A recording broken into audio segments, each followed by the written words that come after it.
కాళ్లకు చెప్పులు లేకుండా ఖాదీ బట్టల్లో తలపై టోపీతో తిరుగుతూ క్లాత్ బ్యాగ్స్ పంచుతూ పిల్లలతో మమేకమై వాళ్ళకి ఎన్విరాన్మెంట్ అవేర్నెస్ గురించి వివరిస్తూ ఉద్యోగం వదిలేసి పర్యావరణ పరిరక్షణకి తన జీవితాన్ని అంకితం చేసిన ఈయన పేరు సురేష్ గుప్తా.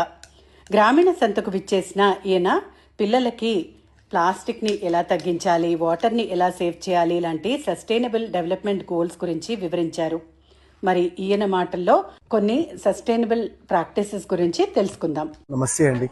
సో మనం డే టు డే లైఫ్లో చిన్న చిన్న మార్పులు చేసుకొని పర్యావరణంలో చాలా పెద్ద మార్పులని తీసుకురావచ్చు.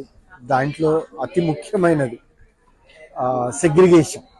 సో మన ఇంట్లో వచ్చేటటువంటి వేస్ట్ ఏదైతే జనరేట్ అవుతుందో దాన్ని ప్రాపర్గా సెగ్రిగేట్ చేయడం, ఆ వచ్చిన వాటిని వీలైనంత వరకు రీసైకిల్ మనమే చేసుకునే విధంగా, రీయూజ్ మనమే చేసుకునే విధంగా చేయడం. అదేవిధంగా ఏంటి రీయూజ్ ఎలా చేస్తారు అంటే మనకి వెట్ వేస్ట్ ఏదైతే ఉందో అది కంపోస్ట్ చేసుకోవడం, బయో ఎంజైమ్స్ చేసుకోవడం. తర్వాత బయటికి వెళ్ళేటప్పుడు మనం ఒక వాటర్ బాటిల్ని వాటర్ బాటిల్తో పాటు ఒక స్టీల్ ప్లేటు, ఒక టీ గ్లాస్ కూడా, ఒక క్లాత్ బ్యాగ్, ఇవి కంపల్సరీ మనం బయటికి వెళ్ళేటప్పుడు క్యారీ చేయడం. దానితో పాటుగా మనం ముఖ్యమైనది ఖాదీ అంటే హ్యాండ్లూమ్ క్లాత్స్ని మనం ధరించడం.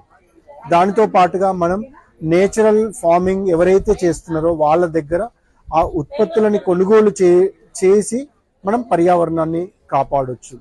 అదేవిధంగా మనం మెయిన్గా ఇంట్లో ఆర్ఓ వాటర్ ఇవన్నీ కూడా వేస్ట్ చేస్తూ ఉంటారు, వాటిని కలెక్ట్ చేసి రీయూజ్ చేసే విధంగా చేయడం.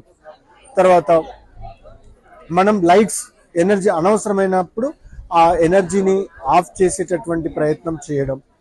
సో ఈ 5 పాయింట్స్ ద్వారా మనం ఈ చిన్న మార్పుల ద్వారా మనం పర్యావరణానికి చాలా పెద్ద మార్పును తీసుకొచ్చేటటువంటి ప్రయత్నం చేయవచ్చు. Thank you.